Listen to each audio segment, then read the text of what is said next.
Phenomena کو آپ explain کیسے کریں گے؟ اور خاص طور پہ میں تھوڑی بہت ریسرچ کر رہا تھا، جب آپ نے پہلا جلسہ اپنا کیا تھا، پارٹی لانچ کی تھی، 150-200 لوگ تھے، اور آج پورے پاکستان میں آپ نے کروڑوں لوگ موبیلائز کر لیے ہیں۔ اس پورے عرصے میں جو آپ کی سیاست ہے تقریباً 2.5 دہائیوں کی، کیا چینج آئی ہے کہ لوگ اب آپ کی بات مان رہے ہیں اور اتنے تعداد میں نکل رہے ہیں آپ کی سپورٹ میں؟ بعض دفعہ آپ کال بھی نہیں دیتے تو لوگ نکل آتے ہیں۔ دیکھیں ارشد، میں نے جو نبی صلی اللہ علیہ وسلم کی زندگی پڑھی ہے، اور ہمارے لیے اللہ کا حکم ہے کہ ان کی زندگی سے سیکھو، تو ان کی کیا آپ دیکھیں کہ وہ اللہ کے حبیب، وہ انسان جس کو اللہ سب سے زیادہ پسند کرتے تھے، ان کو جو پہلے 13 سال کی ان کی زندگی پڑھے، تو 10 سال کے بعد میں پڑھ رہا تھا 400 لوگ مسلمان ہوئے تھے 10 سال کے بعد۔ جو انسان سب سے اللہ کے قریب اور اللہ جس کو پسند کرتے تھے، وہ انسان کتنے مشکل وقت سے گزرا۔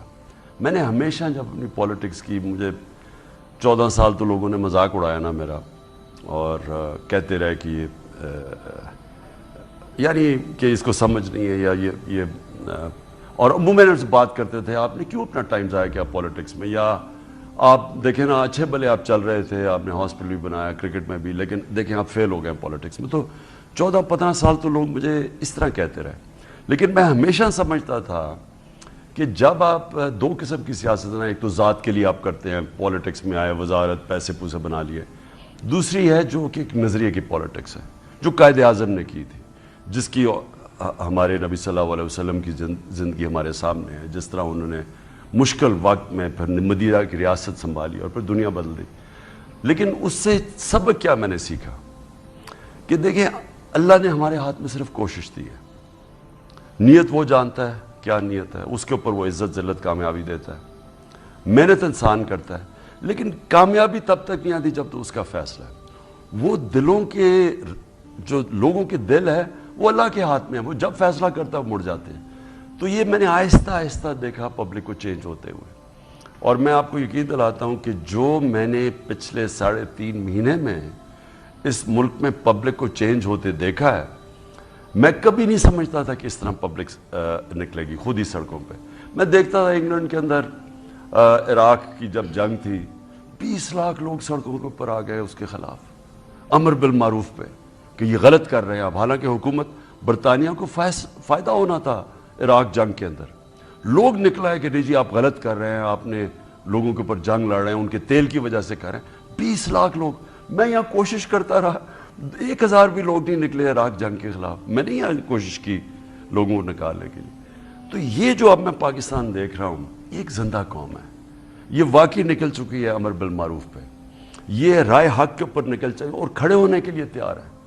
اور یہ جب ایک قوم بن جائے نا، تو ارشد اس کا پھر کوئی مقابلہ نہیں کر سکتا، وہ پھر ہر چیز سے نکل سکتی ہے۔ یہ قرضے ہمارے اوپر چڑھے ہوئے ہیں، جب قوم فیصلہ کر لیتی ہے قرضے بھی اتر جاتے ہیں۔ ایک تھیوری دی جا رہی ہے اور اس پہ باقاعدہ ریسرچ بھی ہوئی ہے، ریسرچ پیپرز کچھ پالیسی ڈیسیژن میکرز کو بھی، جی عمران خان کی تو کلٹ فالوئنگ ہے اور سوشل میڈیا کی وجہ سے یہ ساری پاپولیرٹی ہے۔ دیکھیے، یہ جو بند کمرے میں فیصلے ہوتے ہیں نا، کیونکہ صحیح معنی میں مشاورت ہوتی نہیں ہے، کون سی انفارمیشن ملتی ہے، اس میں کیا سچائی ہوتی ہے، کیا حقیقت ہوتی ہے، کدھر کوئی ایجنڈا کے تحت انفارمیشن مل رہی ہے۔ جب آپ کے فیصلے ڈیبیٹ نہیں ہوتے صحیح فورمز پہ، تو غلط فیصلے ہوتے ہیں، اور غلط فیصلے کی قیمت ادا کرتی ہے قوم۔ اب دیکھیں یہ جو ہوا ہمارے ساتھ، مجھے کوئی سمجھا دے کہ کون اس کا ذمہ دار ہوگا۔ روپیہ تھا، مشکل، ہمارا مشکل وقت تھا، یوکرین وار ہو چکی تھی، دنیا میں کموڈٹی پرائسز، تیل کی قیمتیں اوپر چلی گئی تھی، کرونا ہوا، کرونا سے نکلے، یعنی 3.5 سال مشکل وقت سے نکلنے کے باوجود روپیہ، ڈالر تھا 178 روپے کا، آج اوپن مارکیٹ میں 250 ٹچ کر گیا۔ ادھر سے لے کے ادھر تک کون ذمہ دار ہے؟ یعنی کوئی تو ذمہ دار ہوگا نا، کہ ہماری معیشت بھی بیٹھ گئی، مہنگائی آسمانوں پہ چلی گئی، اور ابھی یہ جو 250 کی آپ بات کر رہے ہیں، اس کی ابھی مہنگائی کی لہر آنی ہے، کیونکہ ابھی تو اس کا افیکٹ آنا ہے۔ تو یہ علیحدہ آنا ہے جس پہ تیل کدھر جائے گا, ڈیزل, پٹرول, بجلی کدھر جائے گی. اور اگر آپ معاہدہ جو 22 فروری کو آپ نے رشیا کا وزٹ کیا تھا, جو بات چیت آپ کی صدر پیوٹن سے ہوئی تھی, وہ معاہدہ ہو جاتا گندم کا اور تیل کا جو 30% آپ نے کہا سستا ملنا تھا انٹرنیشنل مارکیٹ سے, تو یہ حالات اسی طرح ڈیولپ ہوتے ہیں. اب آپ دیکھ لینا ہندوستان 40% کم پہ لے رہا ہے تیل, اور انہوں نے اپنے تیل کی قیمت پٹرول اور ڈیزل کی کم کی ہے. مجھے صرف یہ پہلے تو میں یہ کہ یہ یہاں تک ہم پہنچے ہیں, کوئی تو ذمہ دار ہوگا. یہ کیسے ہوا ہے کہ ایک ملک چل رہا تھا, خود ہی اکنامک سروے کے اندر ساری پاکستان کی اکنامک پرفارمنس ہے, مشکل وقت میں, میں نہیں کہتا کہ آسان وقت ہے, جو یہ کموڈیٹی سپر سائیکل جیسے کہتے ہیں, انرجی کی پرائسز اوپر گئی ہیں, مشکل تو پھر بھی تھا, لیکن یہ تو نہیں حالات ہونے تھے. یہ جو سارا ملک کا آج یعنی ہر اکنامک انڈیکیٹر نیچے چلا گیا, اور سب سے خوفناک چیز یہ کہ مارکیٹ کا سارا کانفیڈنس چلا گیا, لوگوں نے ڈالر سنبھال لیے, پیسہ باہر جانا شروع ہو گیا ملک کا. تو کوئی تو ذمہ دار ہوگا جنہوں نے اس کو سازش کو کامیاب ہونے دیا. اور دوسری بات آپ نے کی, یہ آتی ہے ساورنٹی پہ. دیکھیں میری امریکہ سے میں امریکہ کو ان سب سے بہتر جانتا ہوں. صدر کلنٹن سے کبھی بھی کسی پریزیڈنٹ کے ساتھ اس طرح جو میری اس کے ساتھ تعلقات تھے. یہ جو ہوا صرف ایک چیز, دو چیزوں کے اوپر ہوا. ایک یہ ہوا کہ میں یہ کہتا جا رہا تھا کہ یہ جو ہماری جنگ نہیں تھی, یہ جو ہم نے وار آن ٹیرر لڑے ہیں, اسے یہ ہمارے اوپر بہت بڑا ظلم ہوا ہے. پاکستان سے سب سے زیادہ کولیٹرل ڈیمیج پاکستان ہوا ہے, اور ہمیں برا بھلا کہا گیا کہ جناب ہماری وجہ سے افغانستان ہی جی. اور دوسرا میں کہتا تھا افغانستان میں کوئی ملٹری سولوشن نہیں ہے. یہ اور ان دو چیزوں کی وجہ سے, کیونکہ وہ وہاں ان کا نیریٹو کچھ اور تھا, تو ایک تو وہ ہوا, اور دوسرا میں یہ سمجھتا ہوں کہ ہمیں کسی کی جنگ میں شرکت نہیں کرنی چاہیے. ہمیں کوئی ضرورت نہیں ہے اپنے ملک میں بیسز لیں. جب آپ بیسز دیں گے مطلب یہ کہ آپ فریق بن گئے. ہم ایک دفعہ اپنے 80,000 لوگ مروا بیٹھے ہیں, ہمیں کیا ضرورت ہے؟ ہم دوستی سب سے کریں, لیکن کسی کی جنگ میں تو شرکت نہ کریں. ہمارا غریب ملک ہے, ہمارے 10 کروڑ لوگ ہیں جو غربت کی لکیر سے یا تھوڑا اوپر یا نیچے ہیں. ہماری تو پرائیورٹی وہ ہے, تو جنگوں کے اندر ہم آپ نے ذکر کہ کوئی تو ذمہ دار ہوگا اس اکنامک کولیپس کا. آج کل اسلام آباد کے ڈرائنگ روم میں بات ہو رہی ہے کہ جو بھی ذمہ دار ہے یا تھا وہ سب ڈرے ہوئے ہیں کہ اگر عمران خان واپس آ گیا, الیکشن ہو گیا, تو چھوڑے گا نہیں کسی کو. دیکھیے میں پالیٹکس میں کیوں, میں اپنے ملک کے لیے ہوں. میری 26 سال پہلے میں نے جب پالیٹکس شروع کی تھی, میں نے تب سے, کیونکہ میں باہر کے دنیا دیکھ چکا تھا, میں برطانیہ کے سسٹم اندر سے دیکھ چکا تھا, میں تب اپنی پارٹی کا نام رکھا تھا انصاف کی تحریک, کہ جب تک ایک ملک میں انصاف نہیں ہوتا وہ ترقی نہیں کرتا. اور انصاف کا مطلب ہوتا ہے کہ قانون کے نیچے ہر انسان ہوتا ہے. جب تک طاقتور قانون کے نیچے نہیں آتا, اور جب تک کمزور کو قانون تحفظ نہیں دیتا, وہ ملک, حضرت علی کا قول ہے, کفر کا نظام چل جائے گا لیکن یہ جو ناانصافی کا نظام نہیں چل سکتا. تو میں نے تب سے اپنی سٹرگل کی, اور یہ دو میری ان سے کوئی ذاتی لڑائی تو کبھی بھی نہیں تھی. میں تو دونوں کو بڑے اچھے تعلقات تھے, یہ بے نظیر بھٹو سے بھی اور نواز شریف سے بھی. میرا مسئلہ یہ ہوا کہ یہ پاور میں آ کے پیسہ بنانا شروع کر دیا دونوں نے. میری ادھر سے ان سے میرا ذاتی لڑائی تو تھی نہیں. میں نے جب اپنی انصاف کی تحریک شروع کی تو میں نے کرپشن جب آپ کے ملک میں انصاف نہیں ہوتا, یعنی کہ جب آپ طاقتور قانون سے اوپر چلا جاتا ہے اور وہ پیسے بنانے شروع کرتا ہے, وہ چوری کرتا ہے اور قانون پکڑ نہیں سکتا, وہ ملک تباہ ہو جاتا ہے. جو ہمارے نبی صلی اللہ علیہ وسلم نے کہا کہ طاقتور چوری کرے تو اس کو آپ NRO دے دیں, اور چور غریب کو جیل میں ڈالیں, چھوٹے چور کو, وہ ملک تباہ ہو جاتے ہیں. میری وہ تحریک تھی. اب میرا تو کسی سے لڑائی نہیں, میرے سے زیادہ کون جانتا ہے کہ ہمیں ایک طاقتور فوج چاہیے. میں تو ساری دنیا جانتا ہوں, پالیٹکس میرا سبجیکٹ ہے, انٹرنیشنل پالیٹکس. تو مسلمانوں سے جو ہو رہا ہے دنیا کے اندر, جو کمزور ملک ہے اس کا تو حالات دیکھ لینا آپ, جو اپنے آپ کی حفاظت نہیں کر سکتا. تو میرا تو ہمیشہ یہ ہے کہ ہمیں فوج کو ایک مضبوط ادارہ بنانا ہے, ایک انسٹیٹیوشن مضبوط بنانا ہے. تو میرا تو مسئلہ ہمیشہ یہ کرپشن کے اگینسٹ تھا, یہ جو پاور میں آ کے پیسہ بنانا شروع کر دیتے ہیں, اور وہ ابھی بھی تھا. جیسے میں نکلا باہر تو میں نے تو انہی کے اگینسٹ شروع ہو گیا. اب سامنے کیا آ رہا ہے ہمارے کہ اس طرح ملک اب چل نہیں سکتا, نکلنا ہے الیکشن سے, ذمہ داری آ گئی ہے جن کے پاس طاقت ہے. اب وہ کیا کرتے ہیں, انہوں نے اب فیصلہ کرنا ہے کہ یہ جو انہوں نے نہیں روکا اس ملک میں تباہی کا, یہ جو سازش کامیاب ہوئی, اب وہ کیا کریں گے.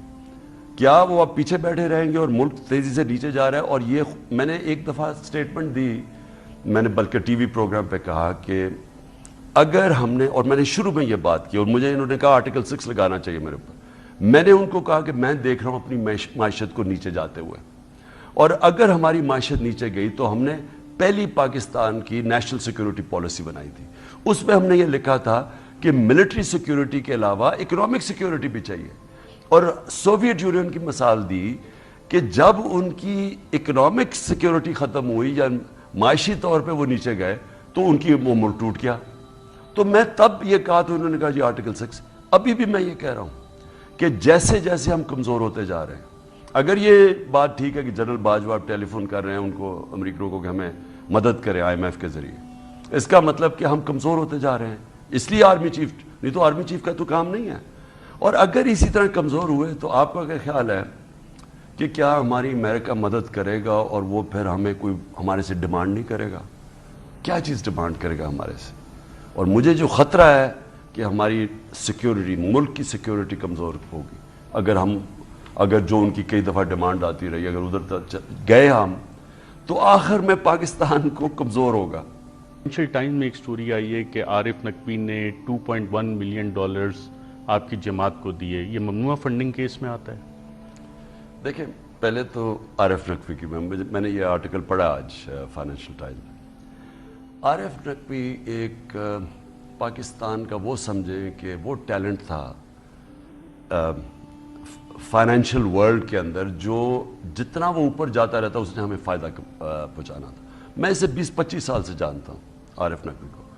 یہ ہمارے بڑا جیسے جیسے یہ پیسہ بناتا گیا, اس نے اپنی یہ جو فنڈ بنایا, ایکوٹی فرم بنائی, اور یہ بڑھتا گیا اور یہ پھر وینچر کیپٹل پہ نکل گیا. یہ اس نے بہت فائدہ کروانا تھا اور کروا رہا تھا پاکستانیوں کو, اور یہ سب سے تیزی سے بڑھ رہا تھا. اور یہ میں اس لیے, خیر میں اسے جانتا تو پرانا تھا, لیکن اس نے ہمیں شوکت خانم کو بڑا پیسے دیتا تھا. دبئی میں یہ رہتا تھا, ہمارے جب بھی فنڈ ریزنگ ایونٹس ہوتے تھے یہ آ کے پورے پیسے دیتا تھا. 2012 میں اس نے 2 ڈنرز فنڈ ریزنگ کیے PTI کے لیے. ایک اس نے کیا لنڈن میں, ایک میچ آرگنائز کیا, اس کی اپنی گراؤنڈ خریدی ہوئی تھی اس نے, اس کے بعد سیلیبریٹی میچ کیا, اس کے بعد کھانا کیا, ایک وہ ایونٹ ہوا. اور دوسرا اس نے دبئی کے اندر پھر ٹاپ بزنس مین کو بلایا, ایونٹ کیا. یہ ہوتی ہے پولیٹیکل فنڈ ریزنگ. ساری دنیا کے اندر ایسے پیسے اکٹھے کیے جاتے ہیں, اور ہماری پارٹی پہلی ہے جس نے پولیٹیکل فنڈ ریزنگ سے پیسے اکٹھے کیے. ہمارے پاس 40,000 ڈیٹا بیس ہے جن ڈونرز نے ہمیں پیسے دیے ہوئے. اب یہ میں پیسے اکٹھے, کیونکہ میں نے شروع ہوا شوکت خانم, میں پاکستان کا سب سے بڑا فنڈ ریزر ہوں. شوکت خانم کے لیے آپ یہ سوچیں کہ ہر سال 9 ارب روپیہ اکٹھا ہوتا ہے. شوکت خانم میں جو 75% فری ٹریٹمنٹ دیتے ہیں کینسر کے مریضوں کو, تو 9 ارب روپیہ اکٹھا کرتا ہوں. تو میں یہ 30 سال سے پیسے اکٹھے کر رہا ہوں. تو میں نے پہلی دفعہ پالیٹکس میں پولیٹیکل فنڈ ریزنگ شروع کی. اب ہم کیوں کہتے ہیں کہ یہ جو ابھی اس کے اوپر آتا ہوں, عارف کے اوپر بھی, لیکن میں کیوں کہتا ہوں کہ پیپلز پارٹی, PMLN اور ہمارے اکٹھے فنڈ ریزنگ کے کیسز سنو. میں کیوں کہتا ہوں؟ کیونکہ مجھے پتہ ہے ان کے پاس ڈیٹا بیس ہی نہیں ہے. ان سے پوچھیں تو صحیح کہ آپ پیسے کیسے اکٹھے کرتے تھے. ہمیں انہوں نے کھڑا کیا, یہ کہ بڑے بڑے بزنس مین کو ساتھ ملاتے ہیں, گورنمنٹ میں آتے ہیں, ان کے ساتھ مل کے پیسہ بناتے ہیں, اور ان سے جو وہ پیسہ مل کے جو بناتے ہیں اسی سے ان سے پیسے لے لیتے ہیں. ان کے پاس تو کوئی ڈیٹا بیس ہی نہیں ہے. اس کو کہتے ہیں کرونی کیپٹلزم. یہ ہے جو ملک کو تباہ کرتی ہے. آپ نے مل کے لوگوں سے, اور یہ پیسے کیسے بنائیں گے؟ کانٹریکٹس کے اوپر. وہ پیسے کون دے گا؟ پاکستان کی عوام. چوری کرتے ہیں پاکستان کی عوام سے پیسہ, اور اکٹھے مل کے اور اسی سے فنڈ کروا لیتے ہیں. ہماری پارٹی پہلی ہے جس نے دنیا میں فنڈ ریزنگ شروع کی. سب سے زیادہ فنڈ ریزنگ شوکت خانم میں بھی اور PTI کی بھی, اوورسیز پاکستانی نے دی. یہ ہمارا سب سے بڑا, اور یہ سب ڈاکومنٹڈ ہے, بینکنگ ٹریل بھی موجود ہے. $20 ملین 2018 میں وال اسٹریٹ جرنل کی ایک سٹوری آئی تھی کہ عارف نقوی نے تھرو نوید ملک شہباز شریف اور نواز شریف کو بھی دیا. آپ 4.25 سال حکومت میں رہے, آپ نے یہ پروو نہیں کیا. دیکھیں مجھے اب پتہ نہیں کہ یہ اس میں کیا حقیقت ہے, لیکن میں نون لیگ بڑے خوش ہو رہے تھے کہ جی دیکھیں یہ فائنینشیل ٹائمز کا آ گیا. یہ 2.1 ملین ہے, وہ $20 ملین ہے. میں کہہ رہا ہوں یہ 2.1 ملین, یہ تو 2 ڈنرز کر کے اس نے ہمیں, اور بینکنگ چینل کے ذریعے پیسے آئے ہیں, ڈسکلوزڈ ہیں, ہمارے آڈیٹڈ اکاؤنٹس میں ہیں, یہ چھپا کے نہیں لیے. انہوں نے ان کے اوپر تو اگر یہ شور مچا رہے $20 ملین, تو وہ اس میں جو فائنینشیل ٹائم ہے کہ رشوت دی گئی ان کو, دونوں بھائیوں کو. سوال تو وہ پوچھنا چاہیے ان سے. میں تو نون لیگ کی بات کر رہا ہوں. اینی وے میں پہلے اس کا کہہ دوں کہ پہلے ایک بڑی ٹریجڈی ہے یہ, عارف نقوی کی بہت ٹریجڈی ہے یہ جو اس سے وہ, اب میں نہیں جانتا اس کے اوپر ابھی الزام لگے ہوئے ہیں, ابھی اس کا عدالت میں کیس نہیں چلا. یو ایس ایکسٹریڈیشن مانگ رہے ہیں. بی سی سی آئی سے سملر کیس ہے کیونکہ یہ پروب یو ایس سے شروع ہوئی. میرا دل کہتا ہے کہ دیکھیں یہ اتنی تیزی سے اوپر جا رہا تھا, مجھے ہماری آنکھوں کے سامنے بی سی سی آئی ختم ہوا, دنیا کا ٹاپ بینک بن رہا تھا. مجھے ابھی بھی یاد ہے ہر جگہ پاکستانیوں کو نوکری ملی ہوئی تھی, دنیا میں بی سی سی آئی کی برانچز تھی. تھوڑے سے منی لانڈرنگ کا ہوا اور سارا بینک بیٹھ گیا. ان کے پاس ایسٹ بھی تھے. اب عارف نقوی کا بھی جہاں تک میں جانتا ہوں کوئی لاس کسی کو نہیں ہوا, پیسے سب کو مل گئی ہیں, لیکن انہوں نے کوئی اس پہ irregularity ہے جو انہوں نے کہا کہ جس کی وجہ سے. بھائی دیکھیں ابھی عدالت میں جانا ہے اس نے, لیکن مجھے ٹریجڈی یہ ہے کہ ایک پاکستانی اوپر جا رہا تھا دنیا میں. یہ $2.1 ملین آئے, یہ آپ نے اپنی ذات کے لیے استعمال کی یا پولیٹیکل پارٹی نے استعمال کی؟ یہ تو سارے ہماری پارٹی کے فنڈ میں آئے ہیں, اور سارا منی ٹریل یعنی بینکنگ چینل کے تھرو آئے ہیں, ہماری ڈسکلوزڈ ہے آڈیٹ اکاؤنٹس ہے. اور عارف نقوی کے اوپر یہ 2012 کے ہیں, عارف نقوی کے اوپر کوئی ایسا کیس نہیں تھا تب. یہ تو عارف بیچارے کے اوپر 2018 میں یہ جو ہوا ہے, یہ جو اس کے اوپر جو بلکہ 2019 میں, تو میں بات کر رہا ہوں 2012 کی, تو تب تو عارف بلکہ سارا برائٹ سٹار تھا پاکستان کا. پی ڈی ایم کہہ رہی ہے کہ ممنوعہ فنڈنگ کیس ہے, اس کا فیصلہ الیکشن کمیشن کو دینا چاہیے, اور وہ رکا اس لیے ہوا ہے کہ نظام میں ابھی بھی آپ کے بہت سے حامی اور سپورٹرز بیٹھے ہیں جو چلنے نہیں دے رہے اس کو. دیکھیں مجھے پی ڈی ایم پہ کئی دفعہ ترس بھی اب آنا شروع ہو جاتا ہے. میں ساری زندگی مقابلہ بڑا سخت کرتا تھا, یعنی کیونکہ میری تو کرکٹ کی گراؤنڈوں پہ تھا نا, تو میں پورا مقابلہ کرتا تھا, لیکن جب اگلا ہار جاتا تھا نا تو مجھے اوپر ترس آنا شروع ہو جاتا تھا. اب میں جو ان کی حالات دیکھ رہا ہوں نا, تو مجھے تھوڑا تھوڑا اب ان کے اوپر رحم آنا شروع ہو گیا ہے. جس طرح کی اب یہ باتیں کر رہے ہیں, کبھی عدالت پہ اٹیک, وہ ان میں سے کوئی کہہ رہا ہے جی ہمیں یہ فوج نے پھنسا دی ہے, کوئی کہہ رہا ہے کہ فوج نے ہمیں کہا تھا نو کانفیڈنس کرو اور انہوں نے کروا کے اور ہمیں پھنسا دیا, کوئی یہ کہہ رہے ہیں کہ یہ سارا کچھ کیا تھا نو کانفیڈنس عمران خان کو اوپر لے جانے کے لیے. سو گھبرائے ہوئے ہیں, سمجھ ان کو آ نہیں رہی چیزیں. وہ کہتے ہیں نا انگریزی میں گراسپنگ ایٹ اسٹراز, چیزیں پکڑ رہے ہیں کہ کہیں جب ڈوب رہا ہوتا ہے نا تو ادھر تن کے ان کا. میں صرف اس کے اوپر یہ کہتا ہوں, میں آج پھر سے ریکویسٹ کرتا ہوں, کیونکہ لیکن کوئی فائدہ نہیں الیکشن کمیشن کا, وہ اتنا جانبدار آدمی ہے, ڈس آدمی ہے وہ. ہم 3 سال سے عدالت نے کہا ہوا ہے کہ تینوں پارٹیز کے اکٹھے کیس سنو, عدالت کا حکم ہے. پی ٹی آئی کا بس آ رہا ہے کیس, فنڈنگ کیس. اب وہ فورن فنڈنگ بھی نہیں ہے, آپ کو پتہ ہے انہوں نے اب کیا فورن فنڈنگ ایشو نہیں ہے اس کا, کوئی پروہیبٹیو فنڈنگ آ گئی. لیکن ان دونوں کا تو چیک کرو. میں آپ کو قوم کے سامنے کہتا ہوں, یہ مجھے ثابت کر کے بتائیں کہ ان کے پاس پیسہ آیا کہ پی ڈی ایم کہہ رہی ہے اس پہ تو پارٹی ڈسبینڈ ہو جائے گی, عمران خان کو ہم نااہل قرار دلوا لیں گے اس پہ. انہوں نے کوئی قانون نیا نکالا ہو تو میں جانتا نہیں, لیکن اگر عمران خان کو وہ سمجھتے ہیں نا اس کے اوپر کریں گے, تو ان کی پارٹیز کو تو جیلوں میں ڈال دینا چاہیے جو ان کی چیزیں نکلیں گی. ان میں سے تو میں نے جو مجھے دکھایا ہے کہ ایک جگہ پارٹی کو نواز شریف نے منی لانڈرنگ کے لیے استعمال کیا, باہر سے پیسہ بھجوایا اور پھر اپنی جیب میں ڈالی. یعنی ان کی جو چیزیں نکلیں گی نا, ابھی پیپلز پارٹی کی آپ کو پتہ چلے گا کہ انہوں نے امریکہ میں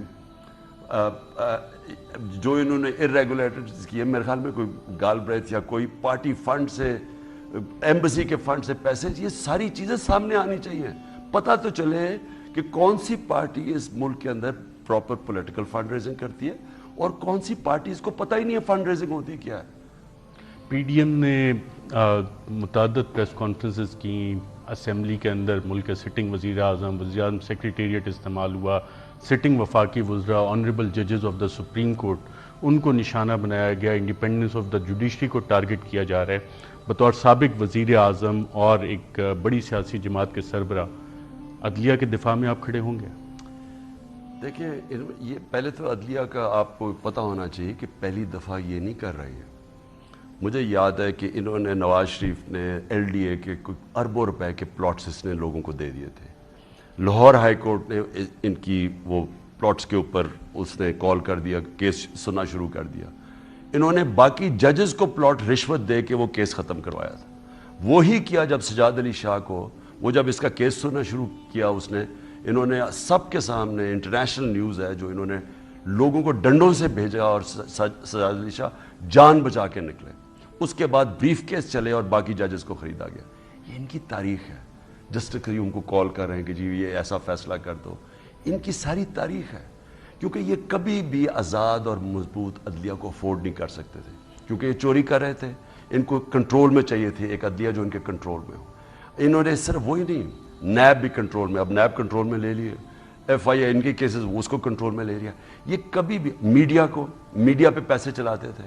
اب مجھے میڈیا پہ لوگ دیکھیں, میڈیا پہ وہ لوگ جو کہتے تھے یہ کرپٹ ہے, وہ ان کی دفاع میں آ گئے ہیں بعد میں. یعنی انہوں نے مضمون لکھے ہوئے ان کی کرپشن کے اوپر, شریفوں کے اوپر, زرداریوں, اور وہ بعد میں ان کو ڈیفینڈ کر رہے ہیں.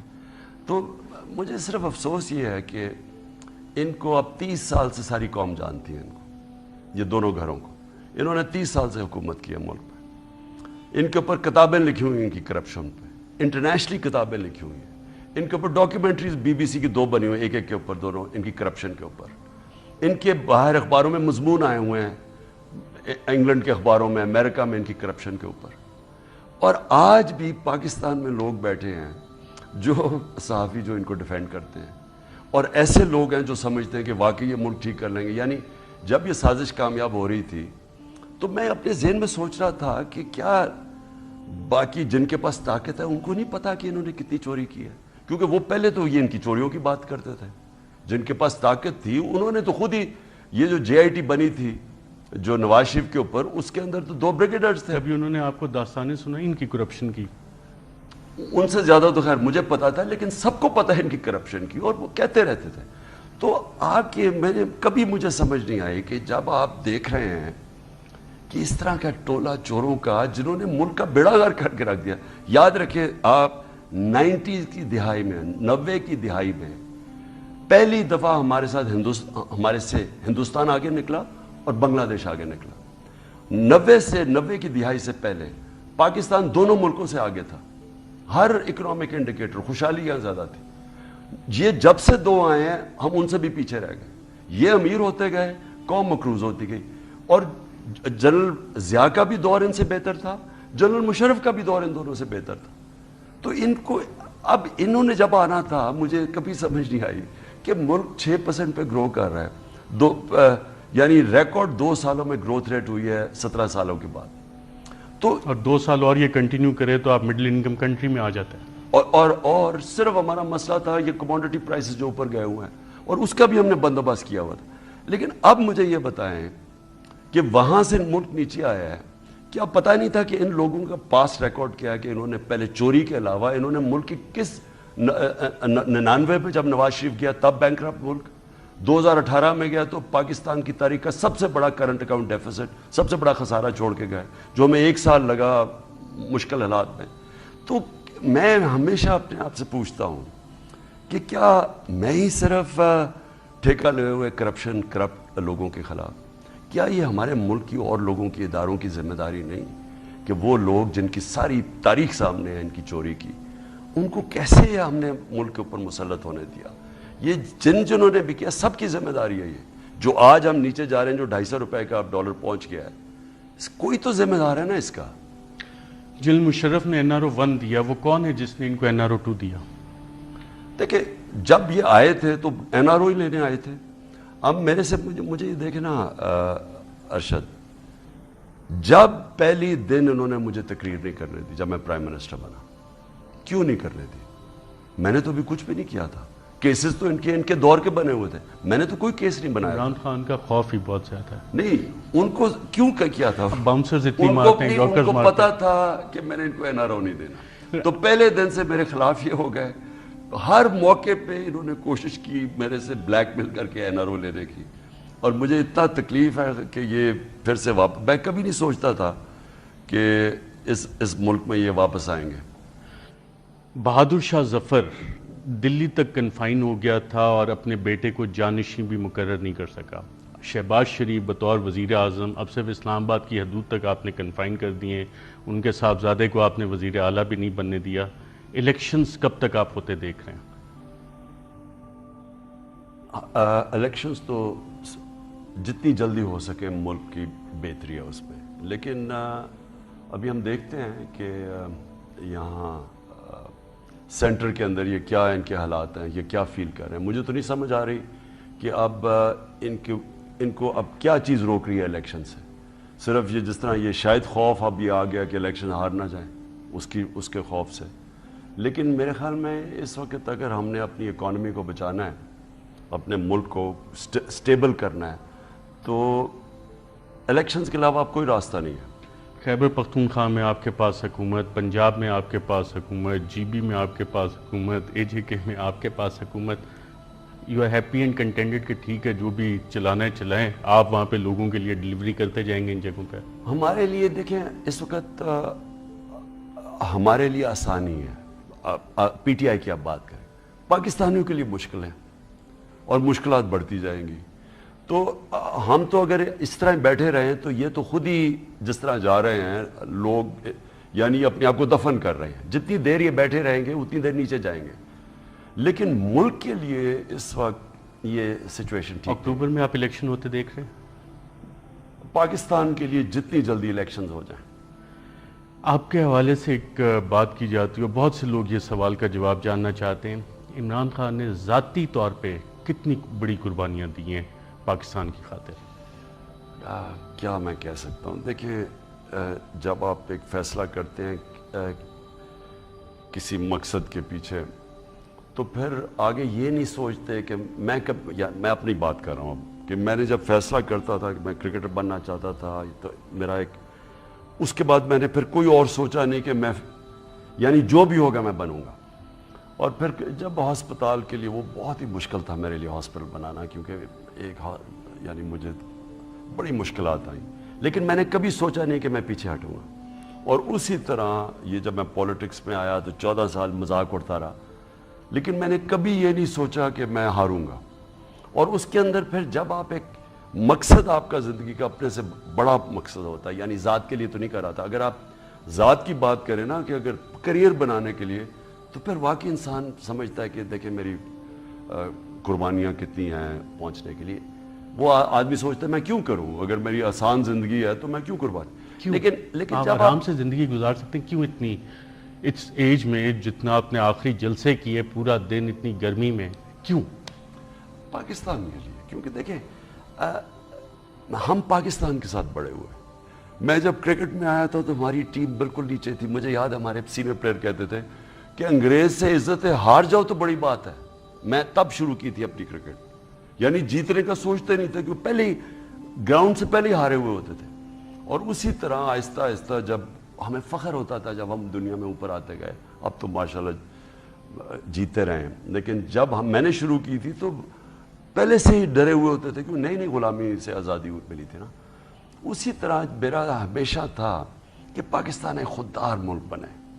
مجھے بڑی تکلیف ہوتی تھی ہمارے حکمران جا کے وہاں جو اپنے آپ کو ذلیل کرتے تھے, خاص طور پہ یہ جو دو زرداری اور نواز شریف جس طرح یہ باہر جاتے تھے, ہمیں جس طرح ریپرزینٹ کرتے تھے, تو پاکستانیوں کی توہین ہوتی تھی. کیونکہ ہماری قوم میں بڑے ٹیلنٹڈ لوگ ہیں, لیکن جب اوپر حکمران اس طرح کے آ جاتے ہیں تو آپ نے اگر قوم کو تباہ کرنا ہو تو اب مہاتر دیکھ لیں. مہاتر کے نیچے ملیشیا کیا تھا, جب مہاتر گیا تو جو ادھر کا نواز شریف آیا تو اس کا ملیشیا کیا تھا, وہ مقروض وہی نیچے چلا گیا.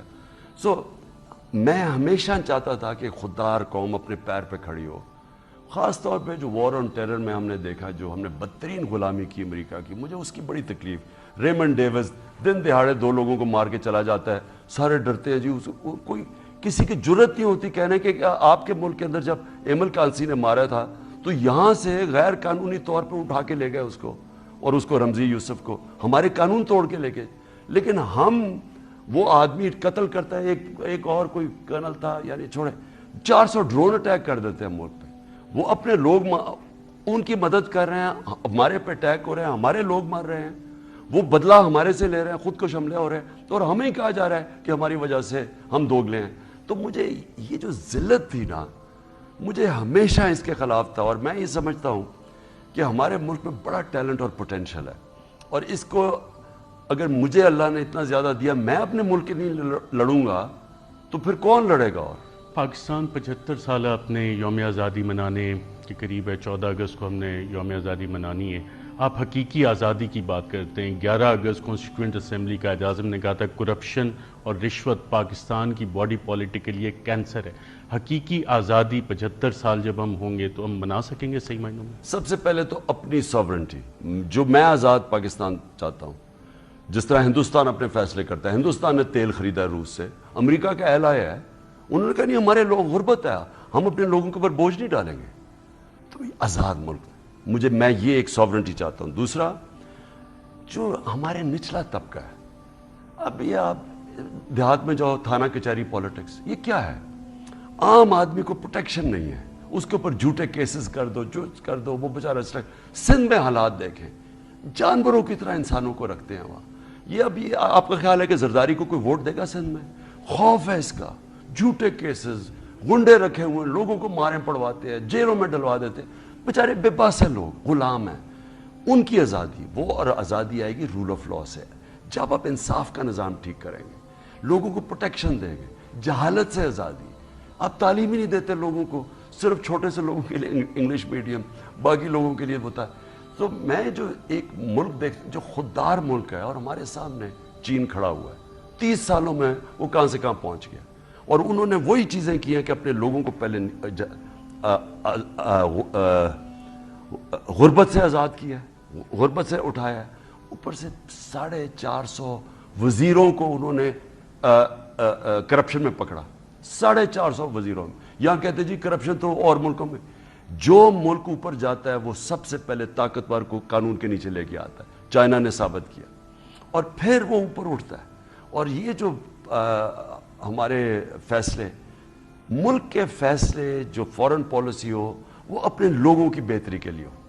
جو ہندوستان میں یہ نہ ہمیں ہو کہ باہر سے حکم ملے جی آپ نے روس نہیں جانا. میں سوچو مجھے آپ روس نہیں جانا، آپ ہیں کون کہنے والے میں روس نہیں جانا؟ اور کیوں؟ اور ہم کیوں ایک ڈونلڈ لو جیسے سے ایک دھمکی آتی ہے، کیوں ہمارے ملک کے اندر ان کی جرت ہے ایسی دھمکی دینے کی؟ 2008 وکی لیکس میں جو بائیڈن، چک ہیگل اور Anthony Blinken, Anthony Blinken NSA، Joe Biden اور پریزیڈنٹ پاکستان آئے اور آصف زرداری سے ملاقات ہوئی، اور اس میں لکھا ہوا ہے ہیلپ اس ہیلپ یو. آپ نے تو کیبل پڑھا ہوگا، اس میں بھی اسی طرح کا تھا. نہیں، یہ میں آپ کو دیکھا، ان کو ہماری ضرورت تھی. وہ پھنسے ہوئے تھے افغانستان میں، وہ چاہتے تھے کہ ہم کسی طرح افغانستان کی جنگ ان کو جتا دیں، جو ہم نہیں جتا سکتے تھے. یا ہم نے پہلے سے ان سے جھوٹ بولا کہ ہم پتہ نہیں ان کی کوئی، ہم خود ہی پھنس گئے ان کی جنگ کے اندر آ کے. ہمارے ملک کے اوپر عذاب آ گیا، ہم ان کے سامنے گرے، ہم نے ان سے سچ نہیں بولا. ڈرون اٹیکس ہوتے تھے، میں آپ کو ڈرون اٹیک کا سارا بدلہ لیا جاتا تھا ہماری سیکیورٹی فورسز اور ہمارے دھماکیاں. کوئی بولتا نہیں تھا ان میں سے، یعنی اور میں آپ کو یہ بتا دوں کہ امریکی ایسے لوگ ہیں ڈیموکریسیز میں، آپ اپنے ملک کا جب کیس پریزنٹ کرتے ہیں وہ سنتے ہیں، لیکن یہ پہلے سے ہی وہ گھٹنوں کے اوپر گرے ہوئے تھے ان کے سامنے.